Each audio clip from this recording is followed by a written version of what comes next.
Hi, this is Scott Snyder. Ian Aguilar. And we're with Mellon Money Management. Welcome to our latest episode of Dude, Where's My Money? Today's episode, we're going to talk about the coronavirus and its impact on the markets and economy as a whole. First of all, it's nice to see your face for I know. Last couple of months I haven't seen you. We just like everyone else have been behind closed doors, and honestly this is probably the first day we've worked face to face, so I know for me it's a nice change, a welcome change. Yes indeed. So in terms of, obviously this coronavirus has caused everything to shut down. We're pretty lucky here in Florida in that they're starting to open things up, but there's a lot of blame to go around right now. What do you think?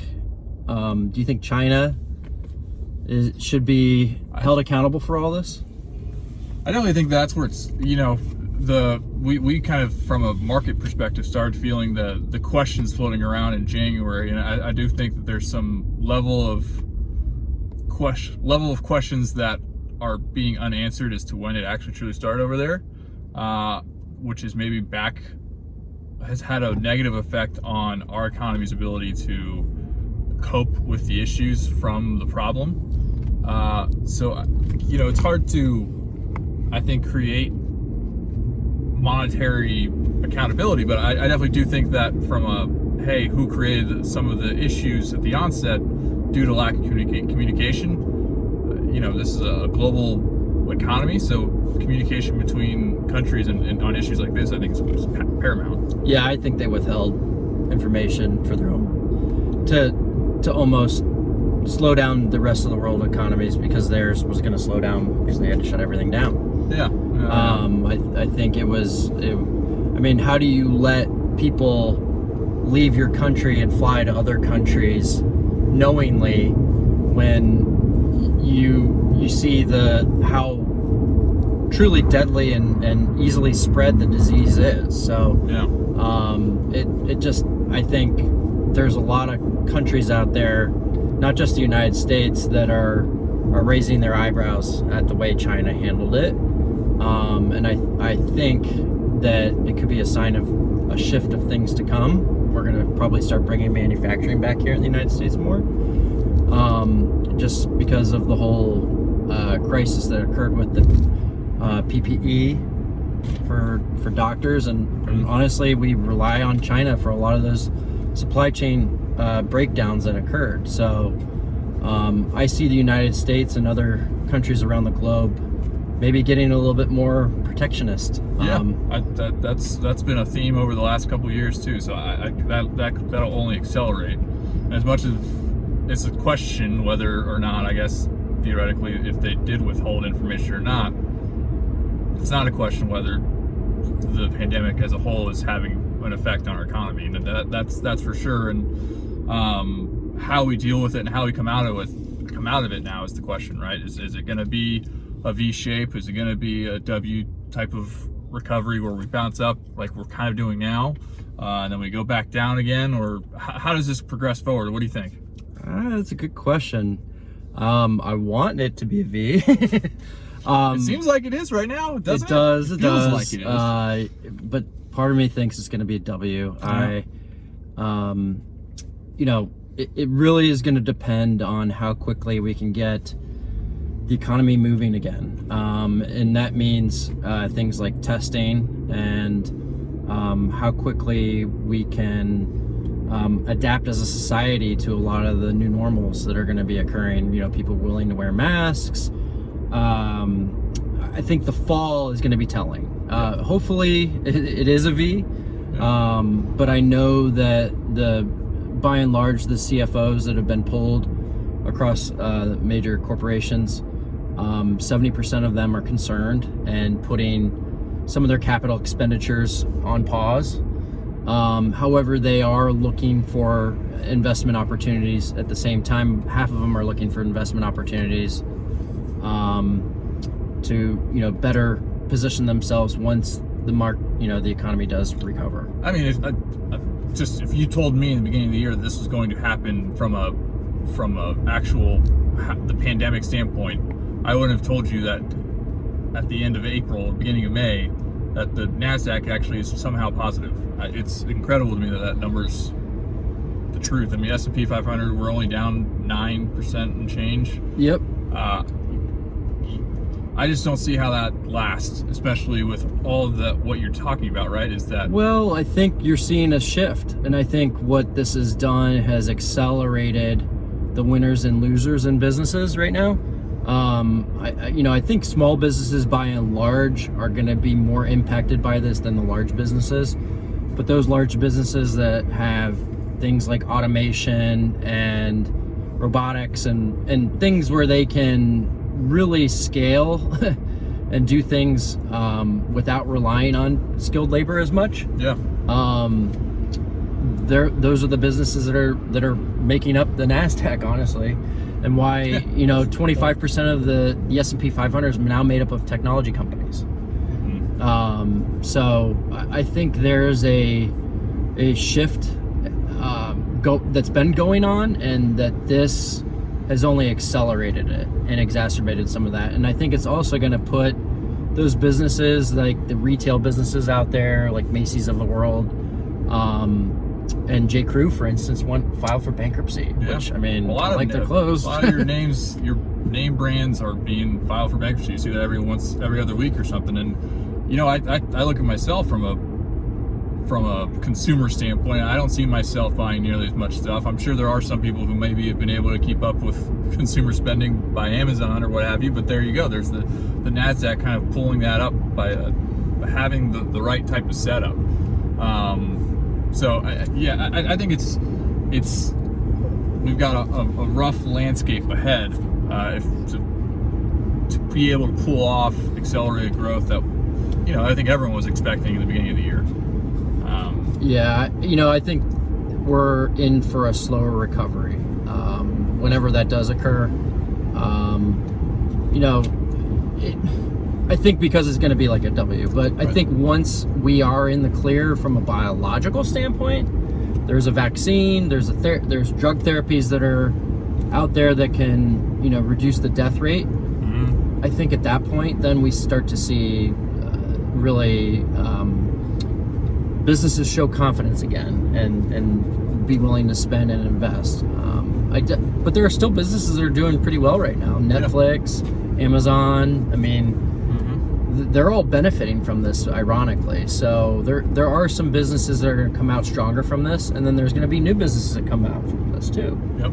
So, that's the beauty of capitalism to some degree. The downfall of it is, honestly, there's, we're all left in this situation where we're all wondering, our livelihood's going to be impacted for the long haul. Yeah, and I think also too, we look at our clients, right, and they all fall along a different spectrum, but whether, how do we take what we're just talking about now and kind of apply it to some of those people? And I think it all depends where your risk appetite is, but some people like to pinpoint some of those companies that you're talking about that are really set up for future growth, and if you're willing to ride the ride on some of those things, they could be powerful returns over the next few years. Yeah.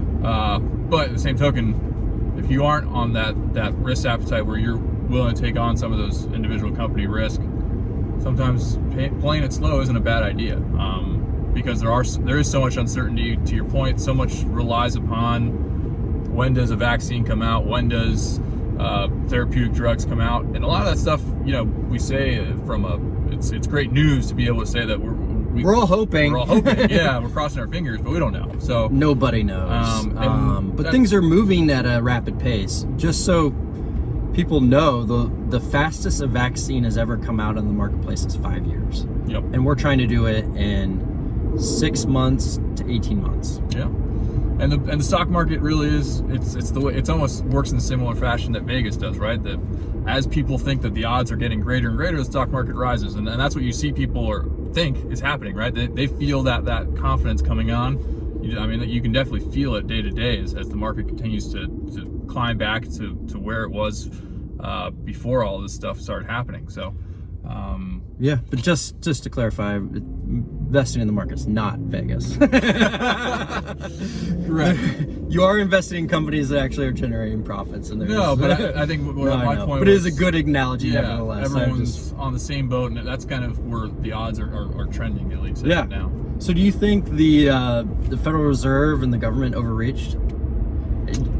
It's a game of placement, putting one thing from future growth to now, trying to salvage it so that we don't have an economic depression right now. And I think if that was left untouched, we probably would be feeling a lot more pain. I agree. It stands today. I mean, think about it this way: we'll stop the bleeding now, and at least slow down some of the damage, and worry about how to fix it later. I'd much rather go that route 100%. Than sit around, do nothing, and let it try to work itself out. We could be in another Great Depression era type of scenario. Absolutely. And I think the only thing that worries me from a investor standpoint is, before this even started happening, I think you heard a lot of people saying that they were expecting lower stock market, equity market returns in the future over the next 5, 10, 15 years. And that's going to affect that. This is going to affect that even more. So how we progress out of this is still yet to be told. But you're not expecting 20% returns? No, I'm not. But I think it's tempered growth at this point is almost the optimistic view. So we'll see. So, I mean, we're at 15% unemployment right now. Just to put things in perspective, back during the Great Depression, we had 25% unemployment. And the difference being, I think, this is a temporary couple quarters type of it is intentional unemployment, where a lot of people are going on unemployment because the $600 plus the regular benefit is almost better than what they would have been making. Yep. And some companies have even acknowledged that, and why they've furloughed them so that they can take advantage of that. So I think that's a big difference between now and back then. People were legitimately unemployed for non-biological reasons. It was just poor mismanagement from a financial standpoint.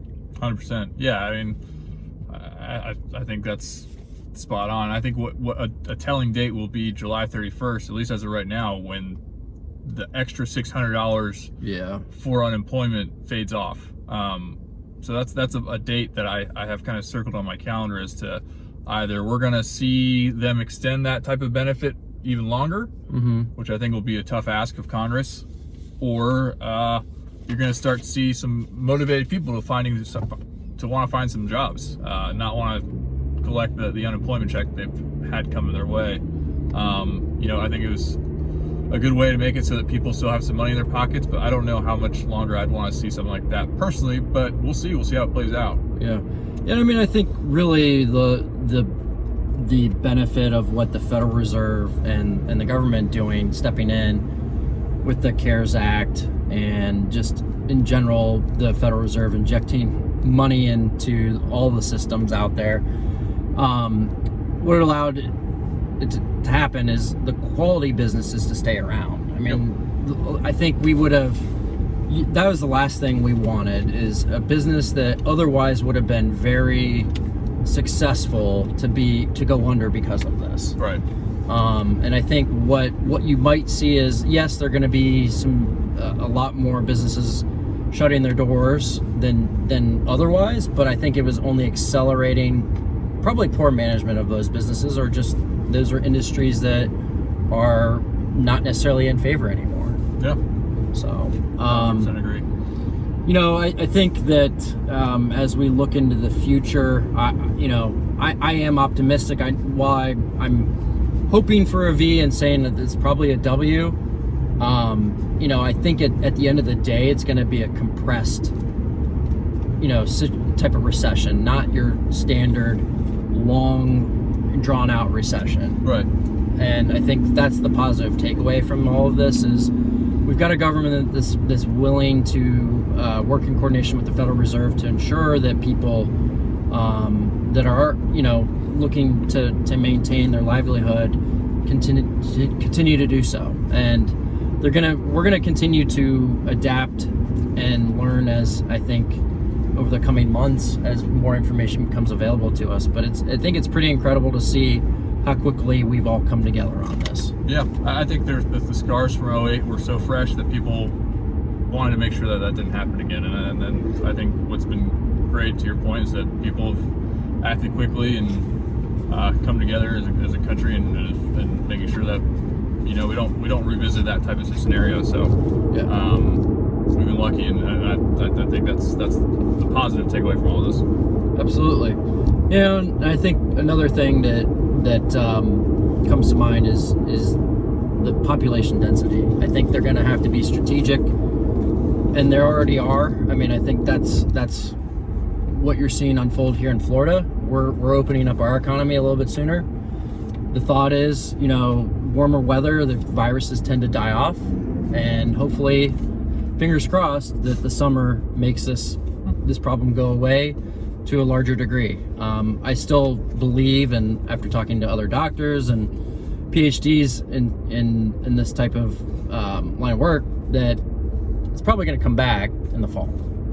Yeah, this isn't something that's going to disappear in the next month or two for sure. Yeah, but I think if we all do our part, we'll be fine. And with that said, hopefully you guys have enjoyed the latest episode of Dude, Where's My Money? If you have any questions about what to do, we have other resources on our website, and don't hesitate to reach out.